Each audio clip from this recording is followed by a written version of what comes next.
Hello, good morning, all of you. So, in the last lecture, we started discussing the PMR spectroscopy, and the principle which is being used here is the magnetic component of the electromagnetic radiations, and the magnetic component of the nuclei is being considered. So, the nucleus of an atom is a positively charged species, and so as the nucleus which revolves or which spins around its own axis and creates a magnetic field is considered as to be a magnetic nuclei. And so, for the conditions necessary for an nuclei to be magnetic, so the requirements of your requirements of the nuclei to be considered are as the nuclear spin number must be I, that is must be greater than 0.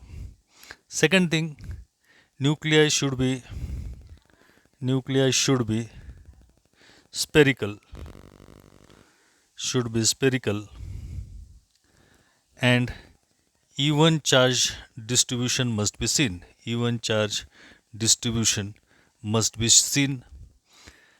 And third thing, that is most important, that is the high percent of abundance. High percentage of abundance means the nuclei which is to be studied must be in abundance in the molecules. And so here the nuclei that we have considered, the nuclei that we have considered for the studies, that is hydrogen, or to which we term is as proton. And that's why the spectroscopy that we are going to deal with is the proton magnetic resonance spectroscopy. So the magnetic nuclei that we are going to consider for our studies is the proton, and so this is termed as your proton magnetic resonance spectroscopy. Now, the number of orientations of the nuclei, the next part of this topic that we want to study, that is the number of orientations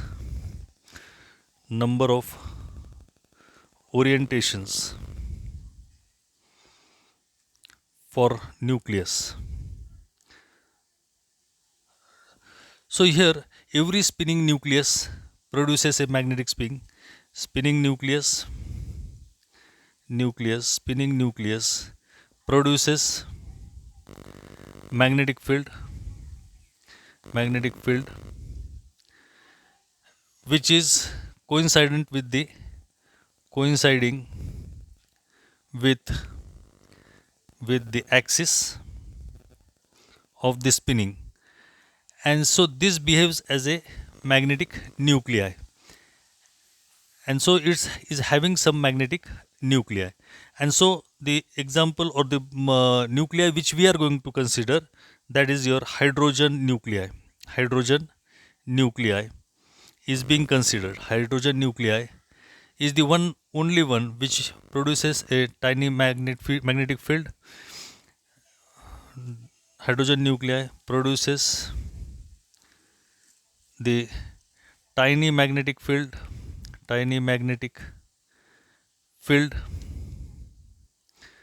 and termed as magnetic field H due to its spinning. So when the nucleus spins around its own axis, it creates a magnetic field and designated by H, that is the magnetic field created by the nuclei due to spinning. When such when such nuclei when such spinning nuclei is placed in uniform external magnetic field.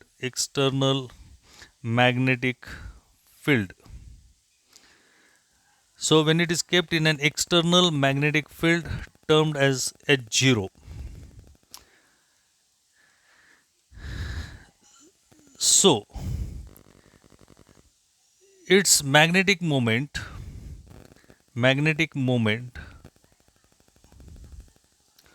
of the nuclei of the nuclei may align parallel parallel with H0 means external magnetic field or nuclei may align anti-parallel anti-parallel with external magnetic field means these are the two directions of the spinning nuclei means see when the magnetic nuclei which spins around its own axis and creates a magnetic field such type of spinning nuclei when it is kept in an external magnetic field this may align parallel to the applied magnetic field or it may align anti-parallel to the applied magnetic field. So we will consider here. So this is the nuclei, which here this is the axis of this spinning, and so this spins in this way. Suppose it spins around its own axis, and when it is spinning around its own axis, it will create a magnetic field. So here this is the spinning of the nucleus, and as this spins, and if such spinning nuclei is kept in an external magnetic field, that is H0, external magnetic field, external magnetic field. Now, when such external magnetic field is applied to this nuclei, which is spinning around its own axis and creates a magnetic field, this magnetic field created by the nuclei and the external it is kept in an external magnetic field. So this nuclei either it aligns parallel to the applied magnetic field or it aligns anti-parallel to the applied magnetic field. Parallel with external magnetic field, that is H0, or here it may align anti-parallel to H0, that is external magnetic field. And so this nuclei, the orientation changes and here it aligns anti-parallel. And when it aligns anti-parallel, it moves in this direction, suppose. And so when it is anti-parallel, it needs high energy. And so it is less stable. For aligning anti-parallel to the applied magnetic field, it needs high energy and so it is less stable. That is E2 is equal to plus mu H0, that is the plus half spin, and here E1 which is equal to minus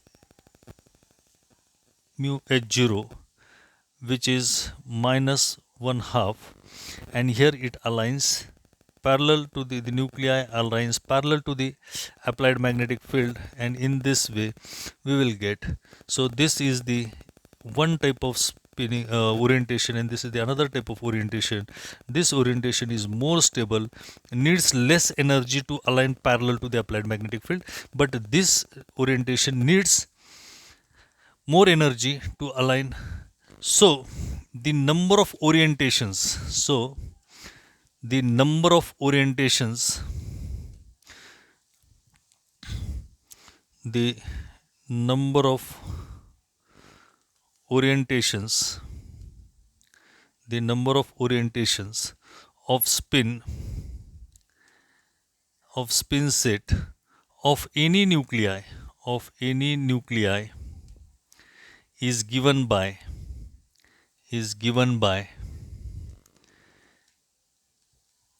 2i plus 1 formula, 2i plus 1, where I is equal to spin quantum number. Spin quantum number. Example is your proton. For proton, that is H hydrogen, is I is equal to half. I is equal to half, and so therefore number of orientations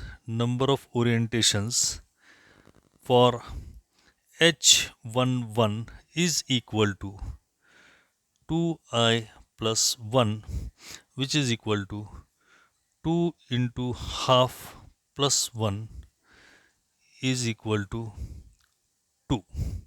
So the two orientations are possible, and so this two orientations, one may be either parallel or anti-parallel, and so the transition of the nucleus from transition of a nucleus from one orientation to another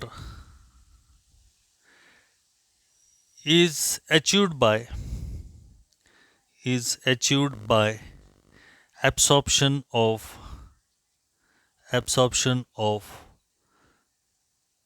electromagnetic radiation.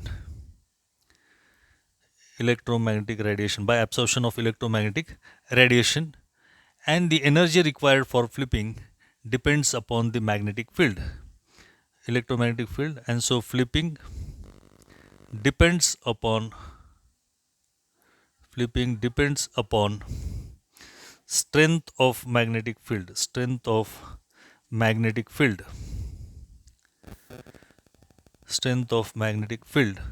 and so the parallel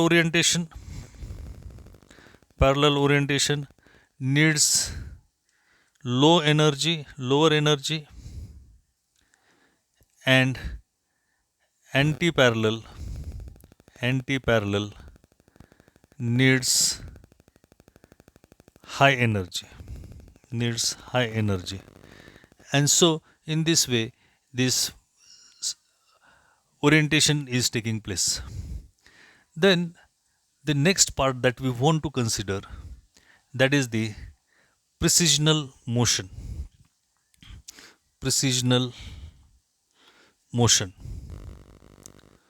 Or it is also termed as gyroscopic motion. So as a nucleus spins around its own axis, its rotation around the axis draws a circle around the applied magnetic field H0. Means see here, we want to see that a nucleus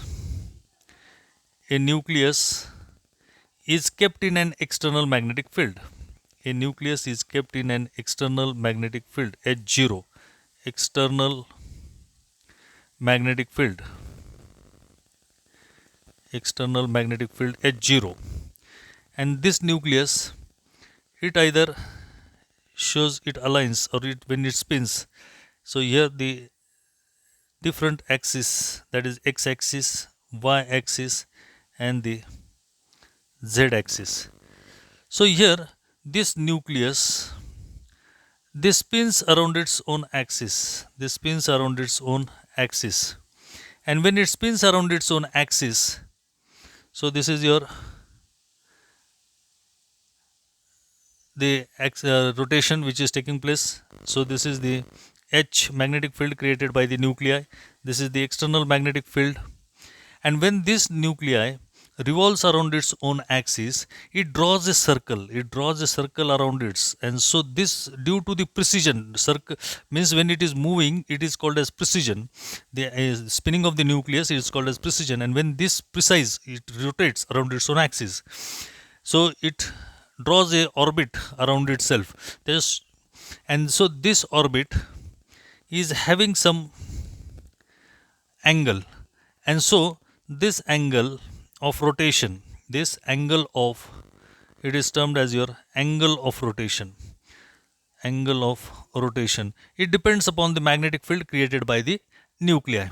this is the axis of rotation, axis of rotation, axis of rotation.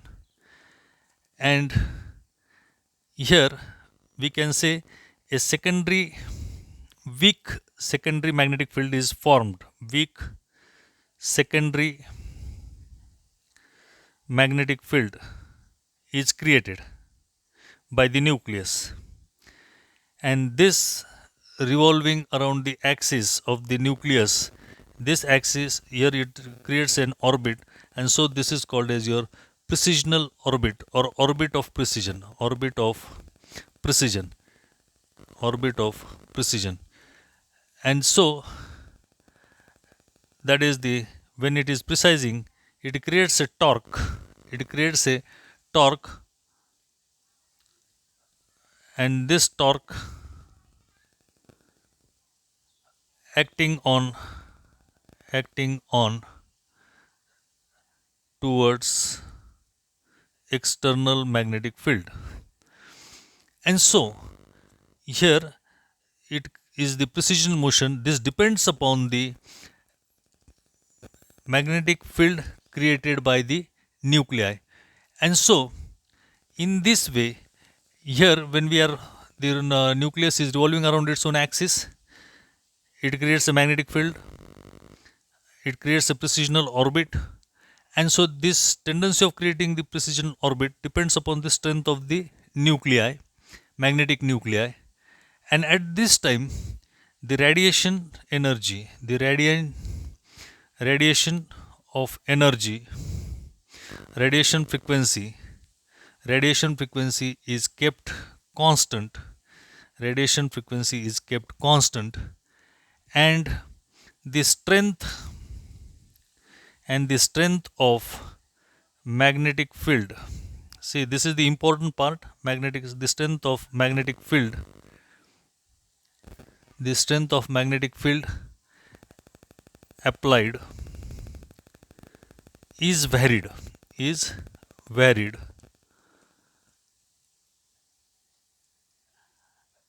And so when the magnetic field is being varied, so it is varied from minimum to the maximum, means the radiation frequency is kept constant, and the strength of magnetic field applied is varied from minimum to maximum.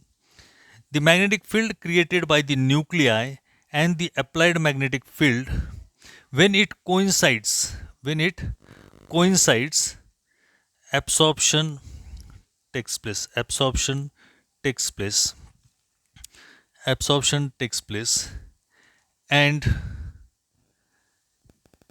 And a signal or peak is obtained on the spectrum. So here either the radiation frequency is kept constant, or the magnetic field is, means when the radiation frequency is kept constant, magnetic field is varied, or vice versa. Magnetic field may be kept constant and the radiation frequency may be varied, but the clarity is most obtained by keeping the radiation frequency constant and magnetic field is varied. And in this way we get a signal or a peak.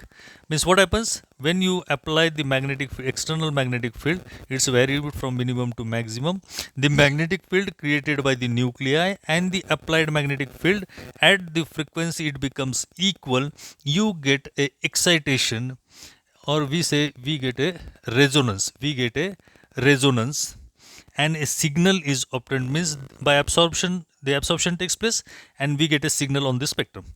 So in this way, so here we can just have a graph, that is the here, that is the magnetic field is varied, and here absorption of radiation is detected. Means here this is the low field, this is the high field, and it is varied from minimum to the maximum, and at a certain part you get a absorption, means the magnetic field created by the nuclei and the external magnetic field becomes equal, and we get a signal or a peak. It is called as your signal or a peak. And so by absorption of this particular frequency of magnetic field, here we get a signal, and in this way this magnetic field sweep means it is changed from minimum to maximum, and we get a spectrum. So this is the spectrum of your NMR spectroscopy. NMR spectrum. So in this way the spectrum is recorded. So we will deal with the rest of the part in the next lecture. Thank you very much.